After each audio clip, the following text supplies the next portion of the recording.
पान कास्ट किस कैटेगरी में आता है?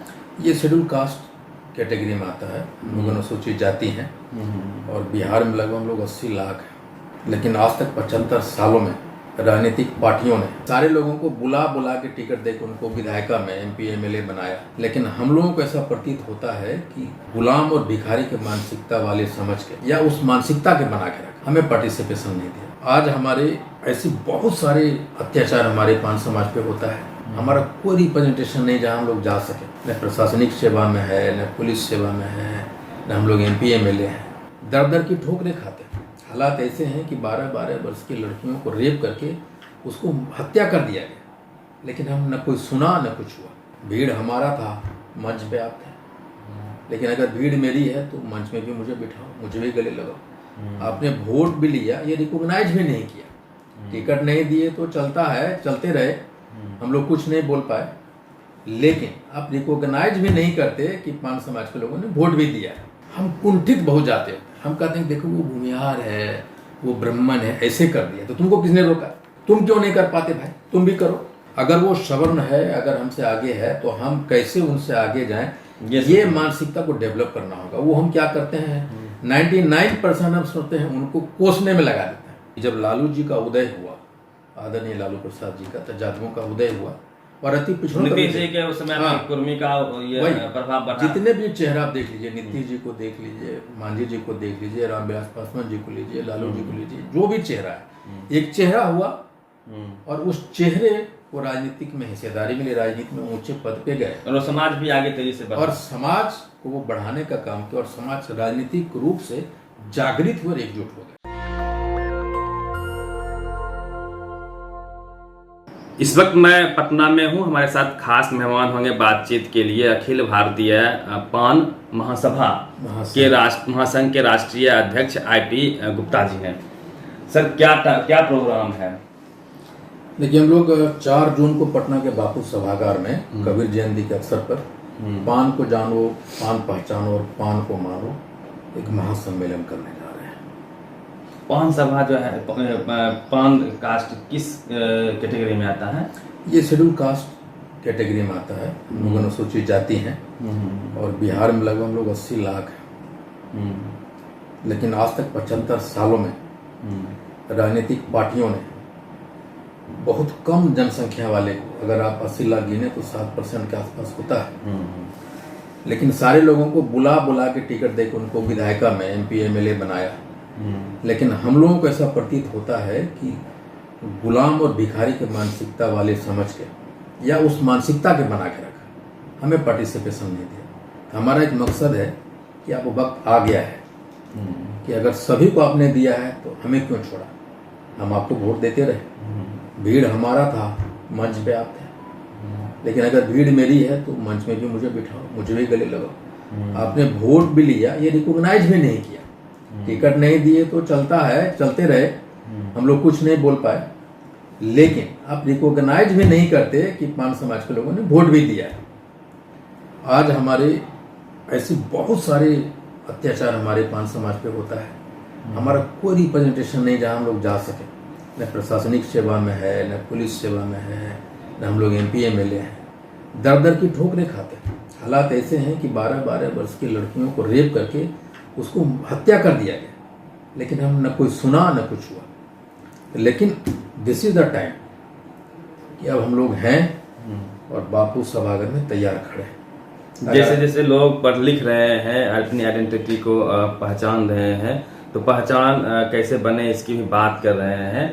जैसे जिस प्रकार से मैं आपको ब्रीफ कर दूं कि यदि यादवों की सरकार नहीं बनती तो यादवों का कहीं न कहीं दबदबा नहीं होता, वो आगे नहीं बढ़ पाते। वही उसी प्रकार मायावती UP में राज की, तो आज उनका भी समाज आगे बढ़ा है।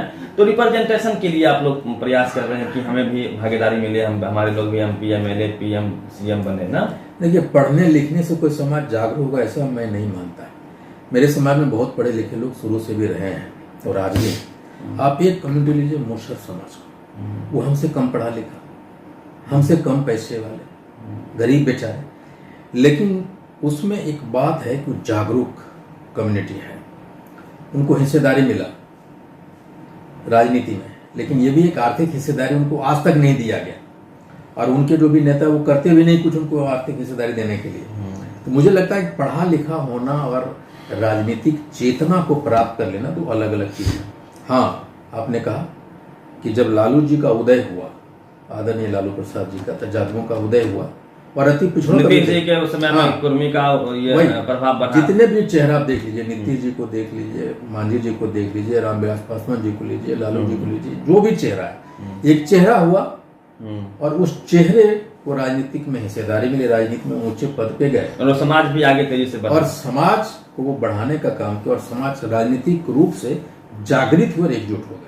लेकिन एक अब राष्ट्रीय स्तर की बात करें तो अभी भी मीडिया में, कॉलेज यूनिवर्सिटी में, ब्यूरोक्रेसी में, स्पोर्ट में, कल्चर में आज भी SC ST OBC माइनॉरिटी नहीं है, कैबिनेट सेक्रेटरी नहीं है, जज नहीं है। लेकिन थोड़ा बहुत उत्थान जिस समाज के मुख्यमंत्री बने हुआ है, लेकिन वो लोग भी आज भी पावर सेंटर में नहीं पहुंच पाए हैं। तो सर मेरा कंसर्न ये है कि जिस प्रकार से आप लोग सम्मेलन कर रहे हैं तो बाकी के जो 4 सेंटर हैं, विधायिका की बात तो सभी लोग करते हैं, सबको नेता बनना है, अच्छी चीज है, नेता बनना चाहिए हमारे समाज को, लेकिन जुडिशियरी में, कॉलेज में, यूनिवर्सिटी में, मीडिया में, जो कल्चर में, स्पोर्ट में, जो बाकी के पावर सेंटर हैं विधायिका के अलावा, तो वहां पे जाने का क्या रोड मैप है आप लोगों के पास में, क्या तैयारी है? देखिए, एक तो हमारा जो विजन अखिल भारतीय पान महासंघ का, एटलीस्ट जितने भी IAS बनते हैं, ब्यूरोक्रेट बनते हैं, उसमें 2% हमारी हिस्सेदारी हो, उसके प्रति हम लोग एक प्रयास कर रहे हैं कि एक ग्रुप है हमारा लड़कों का, जो हमारे जात में एक बात बड़ी अच्छी ये हुआ है कि जमीन बेच के भी अपने बच्चों को पढ़ा रहे हैं, पढ़ाई की ओर। आप देखेंगे कि अगर स्टूडेंट्स की बात कर लें, पटना में रहने वाले को, तो जो सबसे गरीब जात है और वो फिर भी पढ़ रहा है तो वो पान समाज का बच्चा होगा। हमारा ये है कि 2% हमारा एटलीस्ट ब्यूरोक्रेसी में हो, पुलिस और एडमिनिस्ट्रेशन में जाके, BPSC में हमारा कम से कम 5% हो और जनरल सेवा में 10% हम आए। ये एक लगातार हमारी प्रयास हो रही है, हम लोग असफल प्रयास कर रहे हैं, हम लोग उतने मजबूत नहीं लेकिन कर रहे हैं। मतलब संगठन के माध्यम से उनके लिए आप जो है इंस्टीट्यूट वगैरह फ्री करवाइए या व्यवस्था करवाइए, हो जाएगा। चंदा से जब रैली हो सकती है तो चंदे से आप लोगों को जो है पढ़ा लिखा सकते हैं, चंदे के पैसे से उनको जो है IAS की तैयारी हो, BPSC हो, डॉक्टर की करवा तो सकते हैं ना। ये हर समाज चाह ले, सभी समाज का अपना अपना संगठन है और सबका लक्ष्य मैं देखता हूँ कि वह जो है नेता बनना ही है, वो अच्छी चीज है, नेता बनना चाहिए, लेकिन साथ में बाकी के पावर सेंटर के लिए यदि अपने बच्चों को तैयार किया जाए, निःशुल्क व्यवस्था कराई जाए तो निश्चित रूप से एक बड़ा बदलाव आ सकता है। देखिए, किसी भी समाज का नेता वो शक्तिशाली नहीं हो सकता जब तक ब्यूरोक्रेटिक उनके समाज का वहां नहीं है। कोई भी नेता, सिंगल नेता अगर बन भी जाए 10 नेता, और अगर प्रशासन में, ब्यूरोक्रेसी में, पुलिस सेवा में आपकी अगर नहीं है भागीदारी, अगर आप वहां नहीं है तो आप कमजोर नेता है। आप नहीं, हर जगह पे अपने आदमी होना जरूरी है। लेकिन हमारे समाज और या पिछड़े समाज में मैं थोड़ा सा अंतर रखता हूँ कि आप ले लीजिए जितने भी सवर्ण समाज है, वो अपने लोगों के लिए या अपने आप को आगे बढ़ाने के लिए इतना प्रयास करते हैं जिसके बारे में लोग वो सर चपरासी से लेके चीफ जस्टिस तक एक दूसरे का कंधा पकड़ के चलते हैं।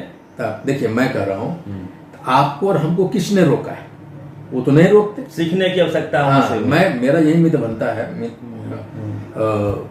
मत भिन्नता है हमारे समाज के लोगों, संघ समाज के पिछड़े, या हम कुंठित बहुत जाते हैं। हम कहते हैं देखो वो भूमिहार है, वो ब्राह्मण है, ऐसे कर दिया, तो तुमको किसने रोका? तुम क्यों नहीं कर पाते भाई? तुम भी करो। वो रोका है किसने? थोड़ा सा तो टाइम लगेगा सर, नहीं, साल से आप मानसिक तौर पे गुलाम रहे हैं। नहीं, मैं कह रहा हूँ प्रयास तो नहीं, मैं कहता हूँ कुंठित दिमाग से पहले आपको बाहर निकलना है। अगर वो सवर्ण है, अगर हमसे आगे है, तो हम कैसे उनसे आगे जाएं, ये मानसिकता को डेवलप करना होगा। वो हम क्या करते हैं, 99% हम सोचते हैं उनको कोसने में लगा देते हैं, उनसे आगे बढ़ने की कोशिश नहीं करते। कोशिश मत, अपनी रफ्तार तेज करना है ना, कि दूसरे की रफ्तार को धीमा करना। नहीं, आप तो खींच नहीं सकते उनको। सही है, आप खींच नहीं सकते, लेकिन आपको कोई उनसे आगे बढ़ने के लिए रोक भी नहीं रहा है। आप क्या कर रहे हैं, एक नकारात्मक कुंठित सोच के साथ उनको कोसने में लगा दिया है। आपने वो ऊर्जा उनसे आगे बढ़ने में नहीं लगाई। मेन कारण, अगर हम समाज के पिछड़े लोग हैं तो जो मेन कारण है, जिसमें बाबा साहब ने वो नहीं रहे, बाबा साहब अगर कुंठित दिमाग के होते तो सबको समान रूप से अधिकार नहीं देते। लेकिन वो जब लिखने लगे तो सबको अधिकार हाँ, दिया। उन्होंने कुंठित दिमाग को, जो भी उन्होंने याद नहीं किया कि हमको कैसे सताया, हम किस जहां से आए, वो उन्होंने याद नहीं किया। उन्होंने देखा कि एक देश का निर्माण, एक समाज का निर्माण कैसे हो सकता है। तो बाबा साहब को लेके आपके समाज में अवेयरनेस है?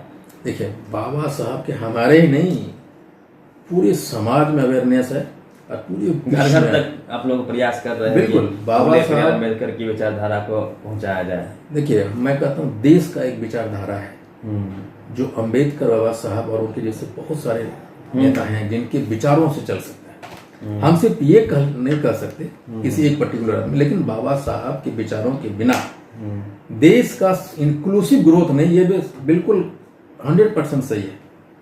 जानकार भी मान रहे हैं कि जो 21वीं सदी है वो फूले पेरियार अम्बेडकर की विचारधारा की सदी होगी जी। आप लोग भी इसको मानते हैं? एकदम मानते हैं, और हम ये भी कहते हैं कि बाबा साहब को किसी जाति विशेष में बांटने की कोशिश मत करो। वो सर्वग्राही हैं, वो हमारे और आपकी सोच से बहुत बड़े हैं। हम कुछ लोग उनको कैद करना चाहते हैं, उनको मत कीजिए, उनको फैलने दीजिए। आप कोशिश कीजिए कि सारे लोग हमारे यहाँ आए, हम किसी के दरवाजा बंद नहीं करें। लेकिन कुछ ऐसा प्रतीत होता है, एक सिग्नल जा रहा है कि हम दरवाजे बंद करते हैं बाबा साहब के नाम पे। तो सारे लोगों को आने दीजिए, सारे लोग आएंगे तभी तो बाबा साहब बड़े हो जाएंगे, बड़े हैं तो सर्वग्राही हो जाएंगे। आपके प्रोग्राम को लेके क्या प्लान है, क्या मिशन चल रहा है, कब से आप लोग इस फील्ड में हैं? देखिए, हम लोग 2020 में जब कोरोना आया था तो 22 मार्च को हमारा बापू सभागार में प्रोग्राम फिक्स था और हमने पूरे बिहार का दौरा किया था उस समय। तो मेरे मन में एक टीस थी, मैं नहीं कर सका, कोरोना आ गया। तो 4 जून को हम लोग करने जा रहे हैं, उसके लिए बृहद प्लानिंग है कि लोग कैसे कैसे जिला से आएंगे। मैं ट्रेवल कर रहा हूँ across the country, across the Bihar, खुद जा रहा हूँ। जो 5 प्रवासी हैं, जो मजदूर हैं, जो मार्बल मिस्त्री हैं, जो बाहर हैं, तो 10 आदमी भी कहीं है, अगर मुझे बुला रहा है तो मैं जा रहा हूँ। Entire India? हाँ, इंटायर इंडिया मैं जा रहा हूँ। उनको बोलता हूँ भाई आईपी गुप्ता है, इसका मतलब ये नहीं कि होटल बुक करो, कुछ नहीं। हम तुम जहाँ काम कर रहे हो उस वेबसाइट के नीचे मिल लेंगे, हम रात में रोड पे खड़े हो जाएंगे, तुम्हारे कमरे में बैठ जाएंगे, खर्चा मत करो। मैं जहाज पकड़ता हूँ, जाता हूँ, जो जिस अवस्था में है उनसे बात करके चला आता हूँ। और फिर जो रात में क्या लगता है, पान समाज एकजुट हो रहा है धीरे धीरे? पान समाज अपने आप को पहचान रहा है और उसके दिल में मैं एक कसक छोड़ने में सफल हो पा रहा हूँ कि हम इतना है लेकिन कहीं नहीं है। ये जो दर्द है, रिप्रेजेंटेशन हमारी बहुत जरूरी है। हाँ, ये जो दर्द है वो बांटने में सफल हुआ कि हम तो जी लिए अपनी जिंदगी। उनकी पढ़ाई लिखाई दवाई के लिए आप लोग, चूंकि आपका मिशन तो बहुत बड़ा है, संगठन भी बड़ा है, तो वो उस तरफ भी ध्यान है या फिर सिर्फ नेतागिरी पे? नहीं, देखिए, जैसे मैंने कहा कि एक मिशन है कि हर एक जिला में पान समाज का एक नेता होना चाहिए, हर एक जिला में। और जिला में जिला का नेता होगा, ऐसा होता नहीं यहाँ से उछल के वहां चला गया नेता, वहां से चुना लगे, मैं वो खिलाफ हूँ। हमारा एक जिला में लोकल बॉडीज को ध्यान में रखा जाएगा। एक नेता हो हमारा। जैसे मैंने कहा कि इतने परसेंटेज हमारा ब्यूरोक्रेसी में, पुलिस सेवा में, ये सारी चीजें हो। इंजीनियरिंग, डॉक्टर तो हम लोग बन रहे हैं, रेलवे हम लोग आ रहे हैं, लेकिन आज भी हम एक भी IPS पूरे भारत में कहीं नहीं है। हम 3-4 IAS हैं, लेकिन कितना दुर्भाग्य है कि IPS हमारे समाज से भी नहीं हुआ। ब्यूरोक्रेसी में हम लोग जाएं, बिहार प्रशासनिक सेवा में हमको लगता है कि गिन चुन के 20-25 होंगे, इससे ज़्यादा नहीं होंगे। तो इन सारे एरिया पे हम लोग दे रहे हैं। ये संगठन कोशिश कर रही है, कमजोर जात हम लोग हैं, पैसे धीरे धीरे, हाँ, लेकिन हम जागरूक करें। सर, कोई कमजोर नहीं है, वही छठ पर्व हो या कोई भी पर्व हो, दुर्गा पूजा हो, सरस्वती पूजा हो, कोई पर्व हो, गांव में मंदिर बनाना हो, तो यही समाज लाखों का डोनेट करता है, मैंने देखा है। लेकिन आप पढ़ाई लिखाई दवाई की बात कर लीजिए, अपने लोगों को आगे बढ़ाने की बात कर लीजिए, भले वहां पे गरीबी लोगों की दिख जाती है। नहीं, तो मैं मानता हूँ कि जो लड़का कहता है कि मेरा माँ बाप मुझे पैसा नहीं दिया पढ़ने के लिए, लेकिन गाना पीने के लिए उसे पैसा व्यवस्था कर लेता है, दारू पीने के लिए कर लेता है, थोड़ा सा टाइम लगेगा। देखिए, जो चीज आपकी रच बस गया है ना, जितने भी हिंदू नेता हैं जो बात को चिल्लाते हैं, जितने अम्बेडकरवादी है जो नेता है जो अम्बेडकर की बात करता है, वो अपने बच्चे को होली क्रॉस मिशन में पढ़ाना चाहता है। नहीं, कोई कहीं पढ़ाई से पढ़ाने को लेकर कोई मेरी आपत्ति नहीं है। मैं बात कर रहा हूँ, आप हिंदू राष्ट्र की बात करते हो, आप बहुत सारी बातें करते हो, लेकिन जब हम वहां पढ़ाना चाहते हैं बच्चे को, तब हमारी, मेरा कहने मतलब जो हम सोचते हैं, जो बोलते हैं, उसमें समानता नहीं है। हिंदुस्तान के लोग, जो कहता है कि भाई बहुत सारे जो अम्बेडकरवादी लोग आज भी हैं 80%, जो पंडित जी से बुला के शादी करवाते हैं नहीं करवाते, तो इसमें वक्त लगेगा, वक्त लगेगा। किसी जनरेशन की मानसिकता को बदलने के लिए सदियों लगते हैं। आप देखे होंगे कि आपके घर का जो ड्राइवर है अगर वो सवर्ण है और अगर आप IAS ऑफिसर है तो भी आपसे मनोबल उसका ऊंचा होता है, तो वो सदियों लगा, ऐसा नहीं है। जैसे राजपूत समाज टाइम लगेगा सर, राजपूत समाज लीजिए, हमारी भागीदारी हो जाएगी, हमारे लोग जो है हर सिस्टम में आ जाएंगे, तो कॉन्फिडेंस आएगा और हमारी भी वो बॉडी लैंग्वेज चेंज होगी। सर मेरा सवाल यह है, कितने लोग आ रहे हैं, क्या देखिए भारत बापू सभागार के सम्मेलन के इतिहास का ये सबसे बड़ा सम्मेलन होने वाला है। लेकिन एक बात जो आपने मुझे टोक दी, मैं बताता हूँ, क्षत्रिय समाज जो इतना विकसित क्यों रहा है, इसलिए कि वो लड़ा है। लड़ने वाला अगर कोई समाज था तो क्षत्रिय समाज था। सब समाज लड़ा, ये मिथ फैलाया जा रहा है कि ब्राह्मण श्रेष्ठ है, क्षत्रिय लड़ा है, ऐसा नहीं, सब लड़ा है सर। देखिए अगर समाज, हम नहीं लड़े, हमारे लोग नहीं लड़े हैं, सबने लड़ाई किया, तो देश आज आगे बढ़ा है।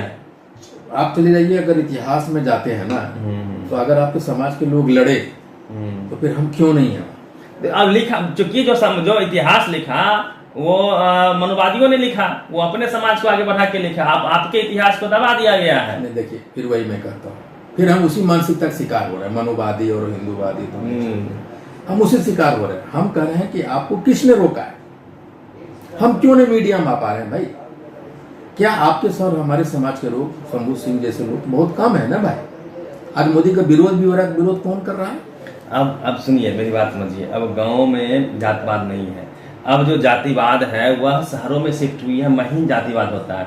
मीडिया में जातिवाद है, ब्यूरोक्रेसी में, जुडिशियरी में है। आपके बच्चों के नंबर काट लिए जाते हैं कॉलेज में, यूनिवर्सिटी में, बैकलॉग समझाते हैं, यूपीएससी में बैकलॉग खत्म कर दिया जाता है, SC/ST का जो सीट होता है। देखिए सारी चीजें हैं, मैं जानता हूँ चीज को, लेकिन संघर्ष ये भी सच है कि जातिवाद कमजोर जाति के लोग नहीं कर सकते।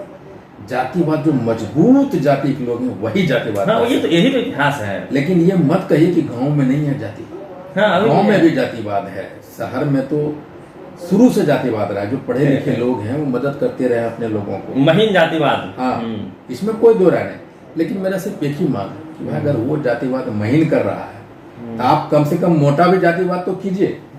जातिवाद वो होना चाहिए जो किसी को नीचा नहीं दिखाए। अपने जाति का आर्थिक, शैक्षणिक, राजनीतिक, धार्मिक विकास हम कैसे कर सके, जातिवाद उसके लिए होना चाहिए। किसी को नीचा दिखाने के लिए जातिवाद नहीं होना चाहिए। तो सिटी नहीं होना चाहिए कास्ट के आधार पर। बिल्कुल नहीं, एकदम नहीं। तो और कुछ लोगों को संदेश अपने लोगों को बताना चाहेंगे आपके अगले प्रोग्राम के लिए? मैं सिर्फ ये कहना चाहता हूँ कि आप लोग आइए, ये लड़ाई हमारे लिए और आपके बच्चों के लिए मील का पत्थर साबित होगा। 75 साल का जो कोढ़ पान समाज के ऊपर लगा हुआ है उसको खरोच कर हटाने का वक्त आया है। आप जहाँ भी हैं देश के किसी भी कोने में, आप दिखा दीजिए कि अगर 60 डिग्री का भी टेम्परेचर 4 जून को होता है तो हम तैयार खड़े हैं। और वही हमें दिखाएगा कि अगर तुम इस बार नहीं माने तो हम जिस तरह से धूप में खड़े हैं आपको भी धूप में खड़ा। स्लोगन नारा क्या है आपके प्रोग्राम का? पान को जानो, पान पहचानो और पान को मानो। पान को जानो, पान को पहचानो और पान को मानो, ये स्लोगन है 4 जून को इनका पैन बिहार को लेके ना, पैन इंडिया स्तर पे प्रोग्राम है बापू सभागार में। और मैं आपको स्पष्ट कर दूं कि लोगों का मानना है कि बिहार में कास्टिज्म है, लेकिन हम लोग का मानना है कि बिहार में जातिवाद के खिलाफ एक लंबी लड़ाई है, जिसे कर्पूरी ठाकुर ने लड़ा है, लालू यादव ने लड़ा है और भी कई लोग लड़ रहे हैं। हमारा मानना ये भी है कि हर कास्ट का अपना अपना संगठन हो, लोग अपने हक अधिकार की बात करें और इंटायर SC/ST OBC माइनॉरिटी या बहुजन कंसेप्ट को भी जाने समझे और राजनीतिक तौर पे, आर्थिक तौर पे, मानसिक तौर पे मजबूत आप तभी बन सकते हैं जब आप SC/ST OBC माइनॉरिटी को एक करके हृदय विशाल करके चलेंगे। अपने कास्ट का संगठन होना चाहिए और अपने हक अधिकार की बात करनी चाहिए। साथ में हमारे और कौन लोग हैं उनको भी आपको ध्यान में रखना होगा। पूरी बातचीत कैसी लगी अपनी प्रतिक्रिया जरूर दीजिएगा। रवि मेहता, नेशनल दस्तक, पटना। नेशनल दस्तक की आपसे गुजारिश है कि अगर इसको बचाना चाहते हैं तो नेशनल दस्तक को सब्सक्राइब करने के लिए रेड कलर के सब्सक्राइब बटन को दबाएं, फिर बेल आइकन की घंटी दबाएं। नेशनल दस्तक को बचाने के लिए बहुत जरूरी है कि हर खबर को शेयर करें, लाइक करें, कमेंट जरूर करें।